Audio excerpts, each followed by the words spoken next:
This is not your video. This is not your video. Sorry guys, I'm filming at night, and of course this is when this little guy is awake, so hopefully he doesn't make too much noise. But welcome back to my channel. If you're new here, my name is Lindsay. I do true crime, and today is going to be the first part of a very long case. If you're from the UK, you've likely heard of Billy Hughes and the Pottery Cottage murders. I did not. It was somewhat new to me, and it took quite a lot of time to research. So I'm not sure how long this first video is going to be, but I know the second one is going to be longer, so I decided to make it into 2 parts. So if you want to make sure you hear the full story, please make sure you are subscribed so you don't miss out on the second video whenever it comes out. It might take a couple days, but I will do my best to post it online as soon as possible. I do want to say that this video mentions abusive relationships and sexual assault, as well as extreme violence, so if these are topics you do not want to hear about right now, please click out and you can find some other videos on my channel that might be more suited for you. So with that being said, let's just get started. On the 8th of August 1946, Mary Hughes gave birth to her first son, William Thomas Hughes. Mary and her husband Thomas lived on Pump Street in Preston, Lancashire, and Thomas worked as a bobbin weaver. He had joined the army at 15 when the Second World War had started, and then he returned to Preston to work with his father and his brother as an apprentice painter. He met Mary and they got married in May 1946. After having Billy Hughes in August 1946, the couple went on to have 5 more children. So they had Barbara, Alan, David, Malcolm, and Brian. And they all had them quite close together. So the 5 siblings were born between 1948 and 1954. And the family did not have a lot of money, especially to take care of 6 kids. And Mary was forced to work full-time between pregnancies to help out financially. Thomas rejoined the army where he could make more money, and as a result, the family had to move quite frequently. So they've lived in Germany, Essex, and even Hong Kong, and the children got an army education. When they all moved to Hong Kong, they lived in a gorgeous home, and overall, the entire family was quite happy. Everybody liked each other, the children grew up comfortably, and especially compared to the life they would have had if they had stayed in Preston, they all seemed quite happy to be living in Hong Kong. However, they weren't in Hong Kong for very long. They were only there for about 6 months, and they came back to the UK to live in Blackpool for a while. When they finally moved back to Preston, they barely recognized it. It had undergone such a serious glow up, and the family home the kids grew up in no longer existed. By that time, Billy Hughes was 12 years old, and he really did not care for school at all. He did not enjoy it. He would get very poor grades. He would get negative comments from teachers, and a lot of the kids at school would bully him because he was quite short.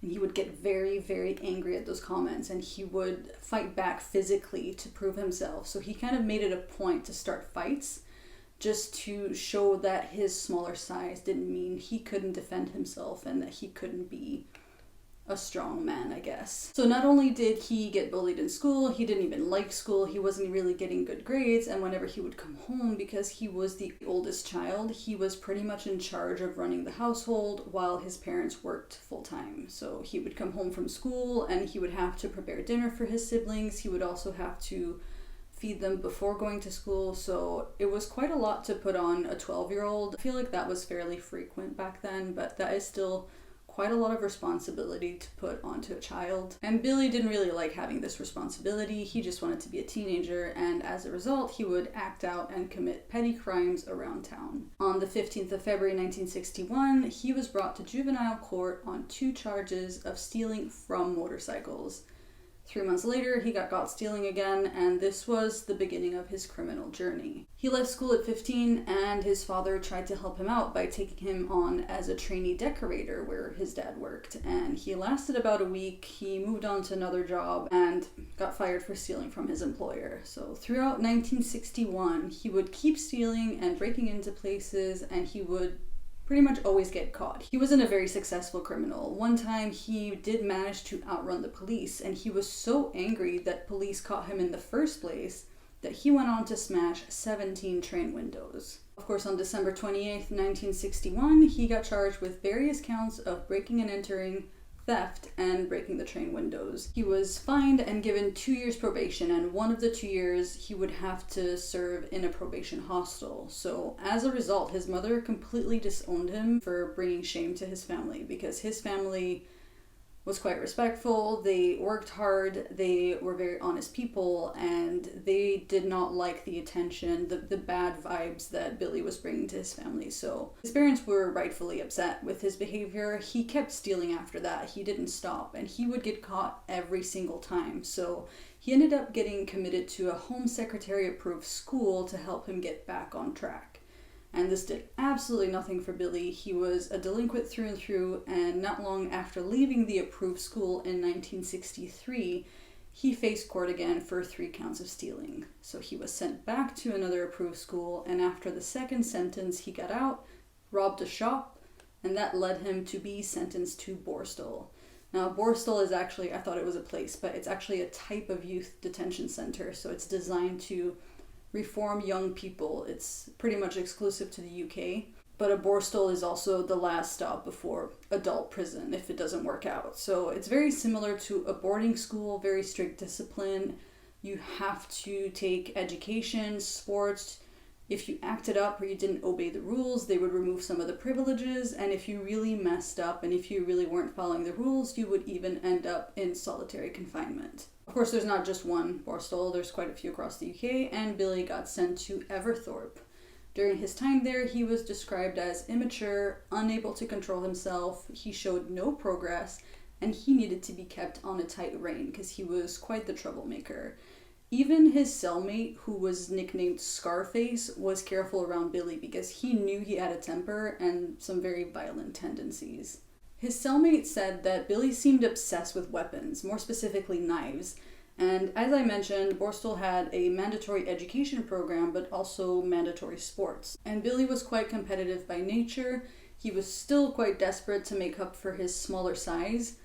I did find out that he was 5'7", which I don't think is that short for a man, but I guess he really felt insecure, especially because he got bullied as a child. So Billy ended up putting all of his energy into sports and weightlifting. He worked out a lot, and it seemed to really improve his behavior. It kind of gave him a routine, a rigid structure, a sense of purpose. He finally got positive remarks from teachers on his reports. He was confident, mature. He was taking a vocational course in painting and decorating, just like his dad did. So it seemed like he was willing to reconnect with his parents. He was quite inspired by what his dad was doing. And that's what's so frustrating with Billy, is like he clearly had the ability to do well if he applied himself, but for whatever reason, he just chose not to. He seemed to want to please his father by choosing a similar vocation, and he was quite happy to try and reconcile with both his parents. And being on good terms with your parents is actually quite a big motto of Everthorpe. They were quite insistent on that, so they were quite pleased to see that from Billy. And Billy's parents welcomed him back home during one of his authorized leaves from Everthorpe. But he quickly showed he hadn't really changed when he got charged with drunk and disorderly behavior, and he got sent back to Everthorpe. In October 1965, he got released from Borstal and was sent back to live with his parents, who quickly kicked him out because of his heavy drinking. He ended up crashing at a friend's place, and Billy was always very quick to blame his behavior on alcohol. And that's a very common thing he does, is whenever he would do something wrong, he would put the blame on something or someone else and kind of distance himself from his own actions. Like, he never took responsibility. He never took accountability for anything he did. It was never really his fault. He knew the alcohol was a problem. It would kind of trigger his bad behavior, but he also never seemed to want to quit drinking. Of course, once he was out, he wasted no time and got right back into a life of petty crime, and he continued breaking and entering as well as stealing. He always claimed that his motive was financial. He needed money, and that would justify him breaking into places or stealing things from people. He spent another 6 months in Borstal, but this time he didn't even bother getting in touch with his parents, since they made it clear that they no longer wanted anything to do with him. He got released in 1966, and he got a job as a laborer, but within a week he got arrested by a constable for another robbery. By this time, Billy was 19 years old, and he knew he would be going to jail. He had run out of strikes, and he had spent enough time in Borstal. The next step was actual prison. He got sentenced to 18 months in prison and got sent to HMP Walton in Liverpool. And he was actually terrified of jail. He did not want to be locked up. He hated being inside a cell. He just wanted to be outside, outdoors, and live his life, so he was actually terrified of going to prison. While there, he was classified as a Category B prisoner, meaning that he might try to escape, but overall, you didn't need the highest levels of security. He seemed to have a satisfactory behavior throughout his sentence, but less than 8 weeks after being released, he was sent back for stealing scrap copper after breaking into a shop. He got sentenced to 2 years this time, and it is noted that he suffered from depression and low self-esteem, possibly because he wasn't really getting along with his parents, though that's really no excuse for the way he behaved. Within a year, he had 8 disciplinary reports against him for fighting, trafficking, bad language, and not showing up for work. The rest of the time, he seemed indifferent but showed no willingness to give up his life of crime. On the 15th of January 1969, he finally got released from jail again. He moved in with his uncle this time, who had always tried to help him out, but as you can imagine, Billy did not change, and even though he was living with his uncle who was trying to help him out, 3 days after being released from prison, he broke into an empty building to steal whatever he could find. He got caught, but he escaped on the trip back to the station, and then he got caught by another officer. This time, he told the officer, "I surrender," before headbutting him, punching him, and kicking him repeatedly. He got charged with burglary and assault of a police officer and got sentenced to another 6 months for each offense. However, his lawyer did manage to have these sentences run concurrently, so he wouldn't have to serve an entire year. So he would only have to serve 6 months for both sentences. This time around, he was classified as a Category C prisoner, that he couldn't be trusted in open spaces, but didn't seem to be at high risk of escaping. So I don't know how over time he went down a category. He should have gone up, because after assaulting an officer, you would think it would just kind of increase his category, but no, he got brought down to a Category C. Can't really trust him, but no need for high security. During this specific sentence, he would keep in touch with his brother Alan, who was actually spending time at a borstal, so his younger brother had kind of followed into his footsteps, but he still wasn't speaking to his parents. They didn't want anything to do with him. On May 22nd of 1969, he got released from prison yet again. And he ended up meeting a girl and moving in with her. Of course, only 3 months later, he was sent back to prison for drinking and driving, amongst other charges. During this sentencing, he dramatically took out a razor blade and cut across his wrist and neck. He got stitched up at the hospital, and the doctor there claimed that he had premeditated the act, but given the injuries, he didn't actually want to kill himself. They weren't serious enough to be an attempted suicide. If anything, it was more potentially a cry for help, or maybe he was just trying to get out of being sentenced again or going back to prison. However, regardless of the reasons, he never got counseling for that. I mean, whether or not it was a suicide attempt, if you're willing to slash your wrist and your throat, you definitely need some form of counseling. The girlfriend he was living with that year no longer wanted to be with him, and when he found out that she had moved hundreds of miles away, he assaulted another inmate out of fury. When he finally got out of jail, he went straight to where his ex-girlfriend had moved because he refused to accept the relationship was over. The thing with Billy Hughes is that relationships aren't over until he says they're over. He convinced her to take him back, and the next thing authorities knew, they were married and they had a child together. That did not stop him from continuing to drink and drive and having an antisocial behavior, because in November of 1969, he got sentenced to another 3 years in prison. He tried to get transferred to a prison close to where his wife lived, but he got sent back to Winston in Liverpool, and I think by that point she was pretty much done with him.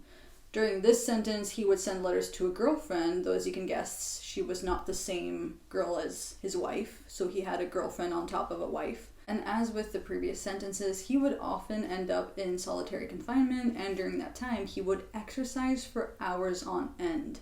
He was incredibly fit, he was incredibly strong, and he spent so much time working out.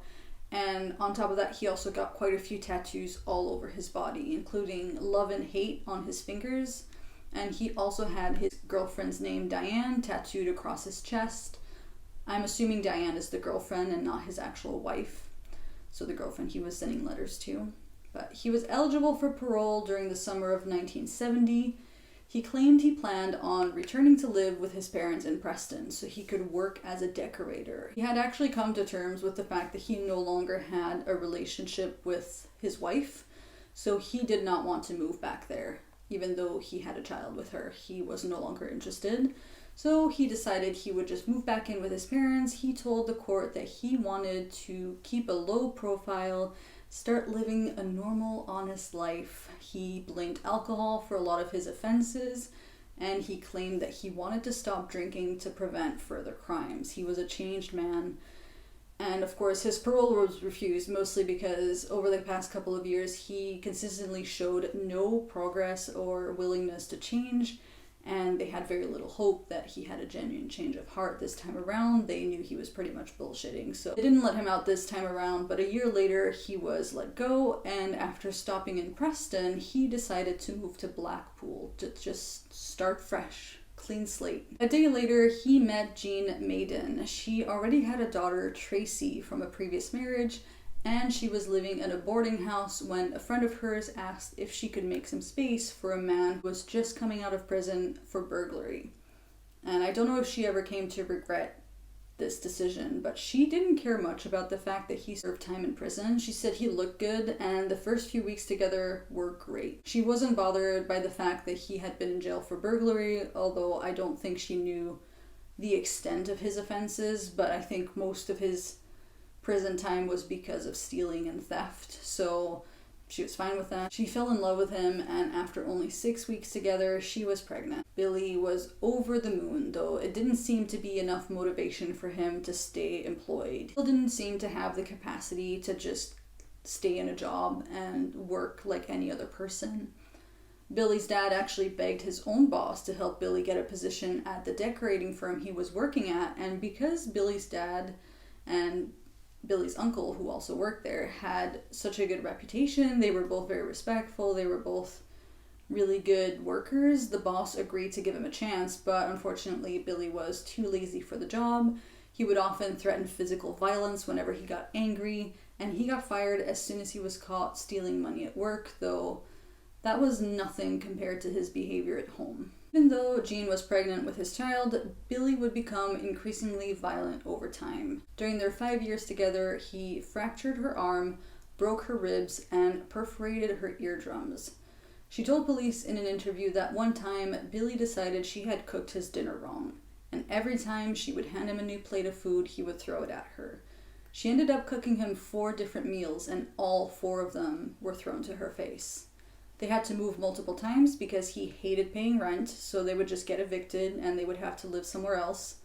And he wasn't only abusive to Jean, he was really, really bad to her first daughter, Tracy. And on May 8th, 1972, Billy got charged with assault with bodily harm to Tracy, who had barely started primary school. And as I've said before, it was never his fault. He ended up blaming all of his cruelty on Jean because she was uncouth and would swear all the time, and he had to discipline Tracy because her own mother wouldn't. And he only admitted to having slapped Tracy, but her broken ribs told a different story, and he got sentenced to 6 months in prison. He ended up convincing Jean to speak up for him and appeal his sentence. Unfortunately, she was very pregnant and said that she and Billy planned on getting married after the birth of their child, and she also claimed that Tracy wanted Billy to come home. And unfortunately, that was enough for the court to suspend his sentence. Of course, she was lying. I'm not sure if she didn't want him back. It's possible that at that stage she was so stuck in that abusive relationship. Maybe she really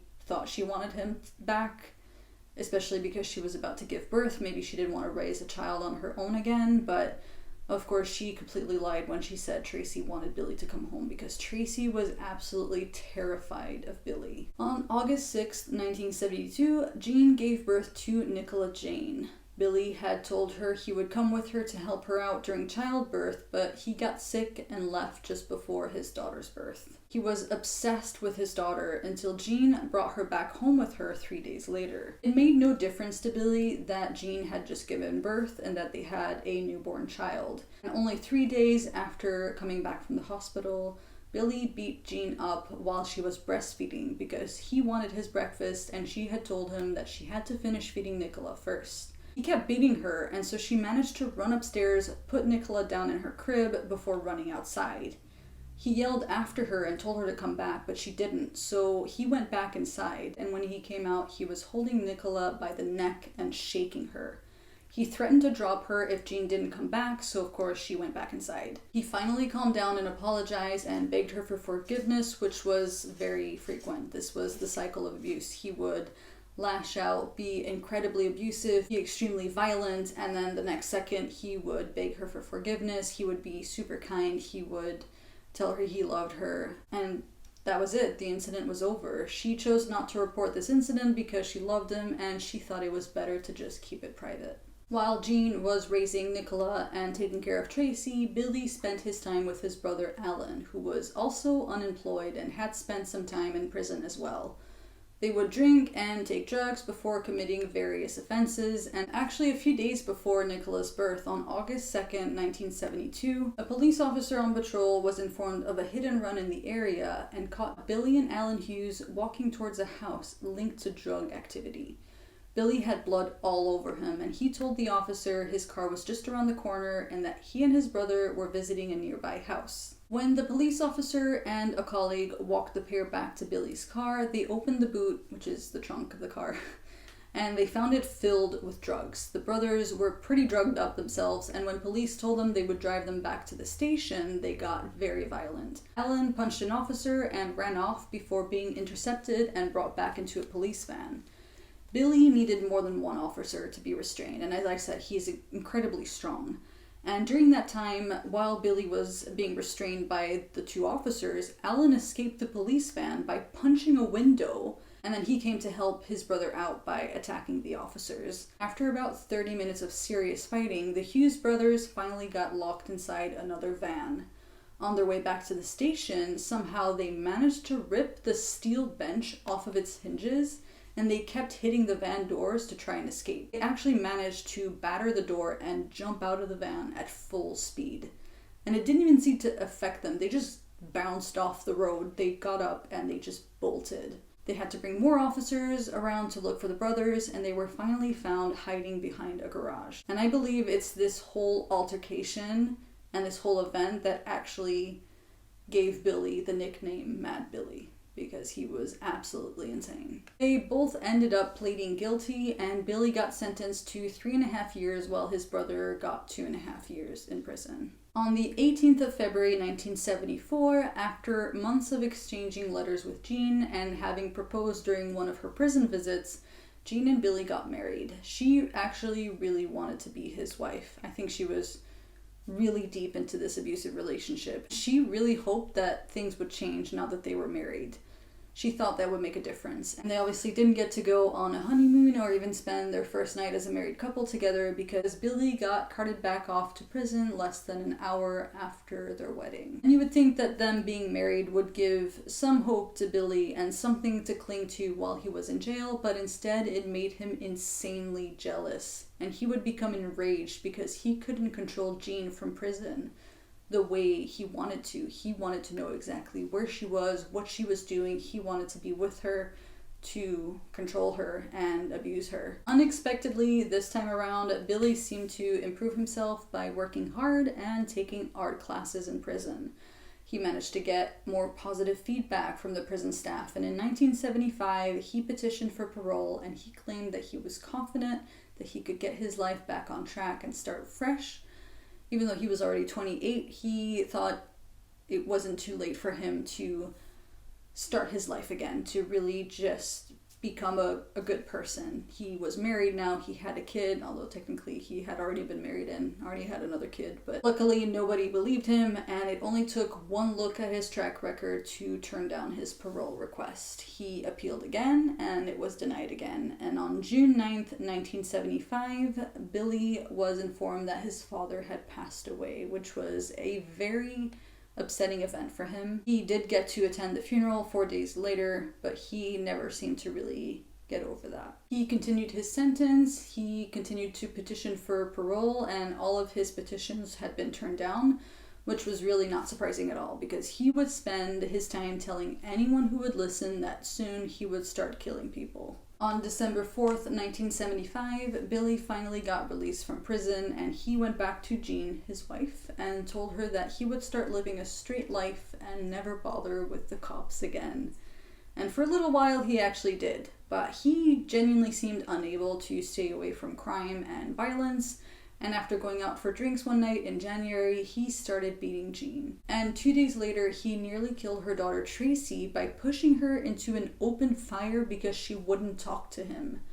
And he hated that Tracy wouldn't talk to him because she was terrified of him. Of course she didn't want to talk to him. She knew he was a psycho. But that upset him so much that he would respond with violence. If Billy wanted you to talk to him, you would talk to him. Luckily, Tracy was fine, but now she was even more scared of him. He seemed fonder of his own daughter, Nicola, though he did punch her in the face after she woke him up to show him her new toy. So nobody was safe, not even his own daughter. And years later, Jean did tell police that that was the way he was. A savage bastard when he was mad, and then calm as you like and apologizing to everybody. Which is probably the nicest way to describe Billy after everything he's done. On top of being abusive, Billy was constantly cheating on Jean with various girlfriends, but in 1976, he met Teresa Doherty. She was actually 5 years older than him, and she had been married twice, and she had 3 daughters from her first marriage. Teresa was also known as Tess, and she said that he was really charming when they first met, and it took him a whole week to ask her out. He was actually quite shy. And Jean, so Billy's wife, actually knew about the affair with Teresa, and she did confront Billy. He didn't really want to leave Jean, but he also wanted to stay with Teresa, so he ended up moving out of Jean's place and into a house with Teresa, while still married to Jean. Are you done? Sir. No.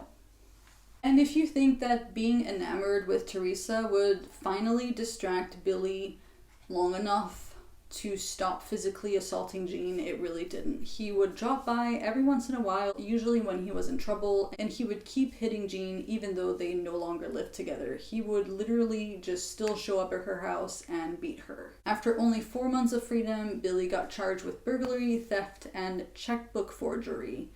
He got a deferred sentence, and while waiting for his sentence, he kept breaking into Jean's house to plague her with abuse. One night in April 1976, at 3 a.m, Billy broke into Jean's house with an axe and cut the phone wires. At the time, Jean was actually living with 2 other women and the children. He ended up raping one of the women who lived with Jean before bursting into her room where she slept with a friend and the children. And this is actually terrifying as the friend woke up to Bill standing over her with an axe. And once Jean woke up and realized what was going on, he told her, "You're going to see your best mate cut up." He hit her in the head with the axe and everybody started screaming. The kids were crying. I mean, he did this in front of children, his own children. And once he could hear people screaming and the kids crying, he just snapped. And just like that, he had calmed down again, and he was calm enough to help clean the head wound he had just inflicted. Jean went downstairs to make a cup of tea and put on his favorite song by Johnny Cash, Wholesome Prison Blues. And I don't know if she thought that that would soothe him or calm him down. I don't think she was just like, look, let me just make a cup of tea, we'll talk about this. I think she genuinely wanted to calm him down because he had just cut the phone wires and showed up with an axe. But either way, she made him a cup of tea, put on his favorite song, and he ended up holding them hostage for 2 hours, still holding an axe, which must have been absolutely terrifying. Of course, a few days later, he had to appear in court for wounding with intent to inflict grievous bodily harm. He got 9 months in prison, which really doesn't seem like a long time. And this included other small charges that happened in the meantime, though it did not include the rape. This was never reported to police, but he did get charged for assaulting a woman with an axe. In July 1976, he left Blackpool for good and moved to Chesterfield with Teresa. Jean was incredibly relieved, and the Blackpool police were just as happy to see the back of him. They knew him a little too well, and he was a nightmare to control, so they were genuinely happy to see him leave. As soon as Billy and Teresa moved into their new home, Teresa noticed that Billy had changed, and she was quite good at picking up on his vibe and what he was really like. She didn't experience much of the abuse when they were in Blackpool, but now she would see him get angry over the tiniest things, and she knew that if he had a drink or two, he would be capable of hurting anyone who looked at him the wrong way. And she could actually tell when his mood would shift, and she knew when to stop annoying him, because she said his eyes would just go so cold. Like, he would just have this dark stare, and she knew when to stop. He had even told Teresa that he couldn't feel pain, and that pain was all in the mind. So that might explain why he was so good at resisting arrest and fighting back, because like, he genuinely didn't seem to feel pain the way other people would. On the 21st of August 1976, Billy had been on a pub crawl that night, and he had started drinking quite early in the day. He actually wasn't part of a pub crawl that was organized. He was on his own. He just went drinking from pub to pub, and he ended up in Jingles, which was a popular disco club at the time. He kept trying to hang out with a young couple there. They were about 20, 21. But the couple had no interest in spending any amount of time with Billy. They thought he was weird, he was just being a creep. So they kind of bolted, they left as soon as they could, and Stephen ended up walking his girlfriend Fiona home through Queen's Park. Little did they know Billy had decided to follow them home.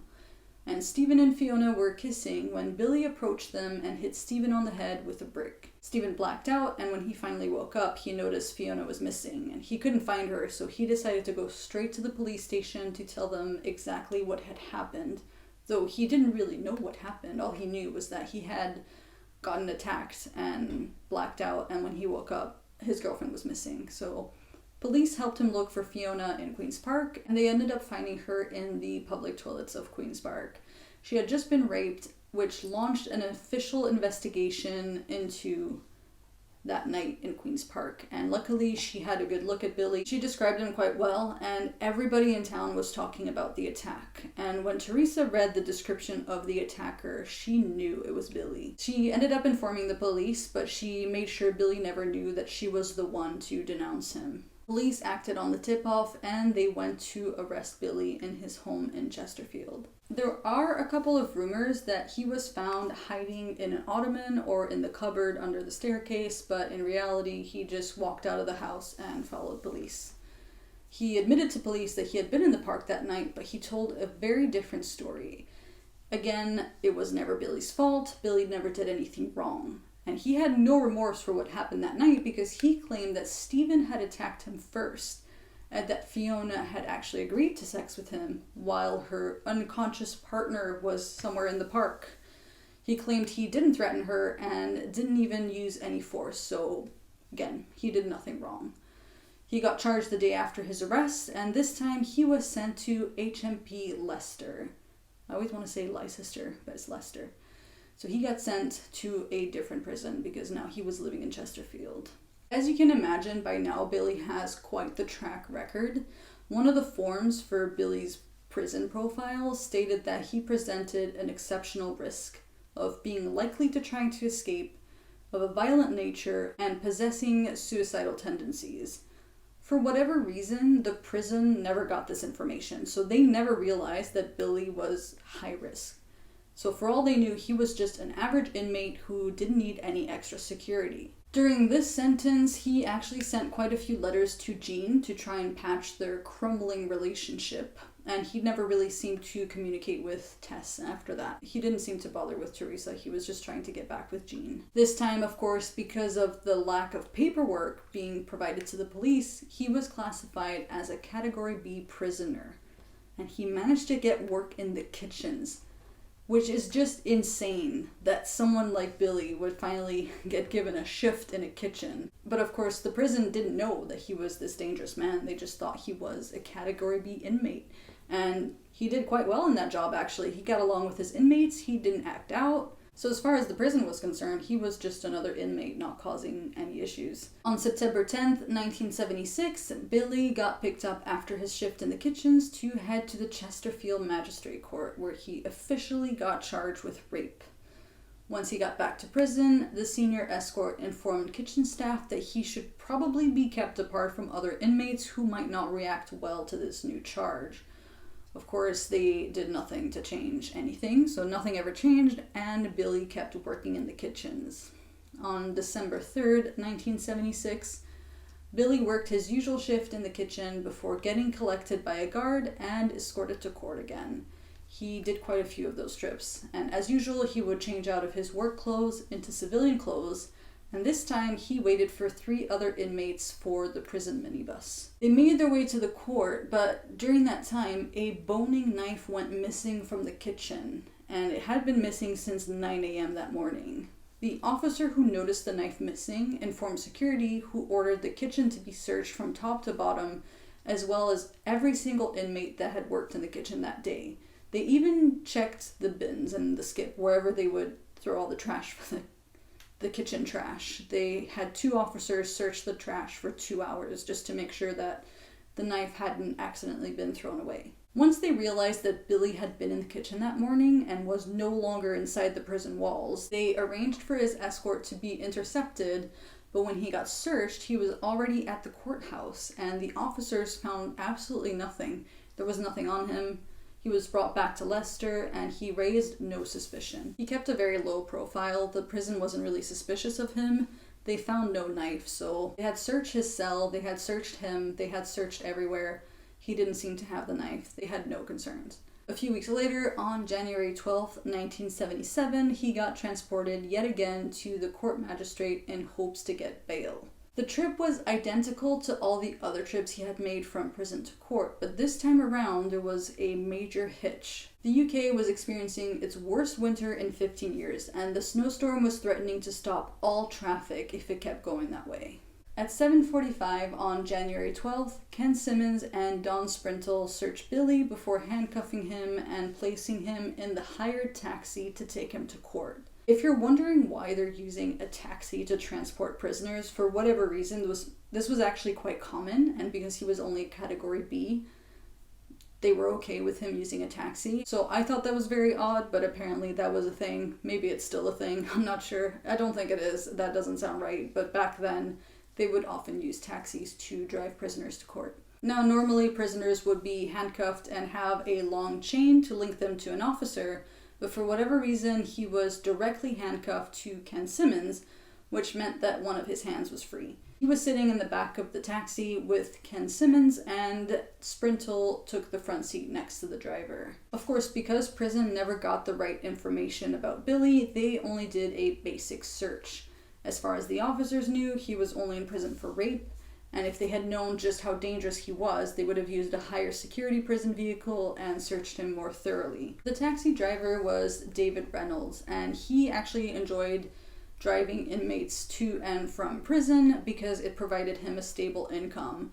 There would be so many court dates for so many prisoners that they needed so many trips, so it would guarantee him money instead of just relying on being a taxi driver for normal people who aren't prisoners. He didn't know the Chesterfield area very well because he wasn't from here, so this was an unusual trip for him to make, but he was more than happy to make it. He had transported prisoners quite a few times before. David drove through the blizzard, but as they were reaching Nottingham, Billy told them he needed to use the bathroom. Sprintle told him no, and that he should have gone before getting into the taxi. They also weren't very far from the court, and he could use the bathroom there. Of course, Billy kept insisting, Sprintle kept telling him no, and Billy ended up telling him that if they didn't stop to let him go to the bathroom right now, he would pretty much just take a shit inside the cab. But of course, the officers didn't want to put up with that. They were close to a truck rest area, so Sprintle gave up and told David to pull over to that area where Billy could use the bathroom. The 2 officers checked the place out, and they were relieved when they saw that it was empty because they didn't have the long handcuff chains, so they would need to uncuff him for him to use the bathroom. He ended up using the bathroom, and he didn't even bother locking the door. Once he was done, he was handcuffed to Simmons again and sat in the back of the cab. David was just getting onto the Chesterfield Junction when he heard a thud, and he turned to his left side to see Ken Simmons slumping forward. Billy had managed to pull out the boning knife that had gone missing weeks ago and stabbed Sprintle in the neck. Billy shouted, "Keep going," to the driver and stabbed Sprintle in the hand again before yelling at him to get the key for his handcuffs. David barely had time to process what was going on. It was going so fast. He heard Sprintle say, "You got me in my jugular. Stop. You don't want me to die, do you?" But Billy kept shouting at David to keep going, and Sprintle managed to find the key and passed it over to Simmons. Billy stabbed him in the ribs, shouting that he wanted to be released first.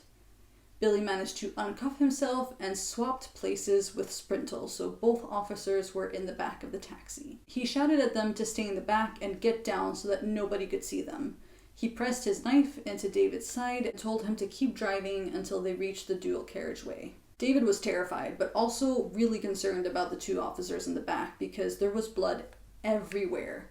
And at some point he even thought that one of the officers was dead. Billy quickly realized that he had nothing on him aside from a knife and that he would need some money to survive if he was going to run away. He turned around and asked both officers for their wallets, and when he saw that they barely had any change on them, he said, "You screws don't carry much." So he turned to David to ask if he had any money, and he had a few pound notes in his pocket, which would make sense as a taxi driver. You would probably need change on your person. So he handed them over, and Billy said, "You got more than them too. They must be poorly paid." Which, I guess, I don't know if they were poorly paid, but why would two officers carry cash on them? I don't know. Of course, Billy wasn't really using logic in that moment. But once they reached a set of lights, Billy instructed David to continue towards the countryside. It kept snowing, and David drove towards the open moorlands. Suddenly, Billy asked David to pull over and leave the engine running. He made all three men get out of the taxi, but the two officers had to actually help get each other out of the car because they were too weak to get out on their own. And after that, Billy just took off. Luckily, a sports car was driving by, and David Reynolds managed to flag it down. The driver raced off to get some help, and all three men got rescued just in time. They also informed the police of what had just happened, and they told him in which direction Billy was headed. It didn't take long for police to find the taxi Billy had hijacked. It was crashed into a wall on the moors, but when they got to the vehicle, it was empty. And just like that, Mad Billy Hughes was free. And that's when I'm going to end the first part of this video. This was already quite long. I'm sorry, it's a bit of a cliffhanger, but the next part is going to be even more intense. If you want to keep hearing about this story, of course, please subscribe and stay tuned. I will post it as soon as possible. And I will see you in the next video. Bye.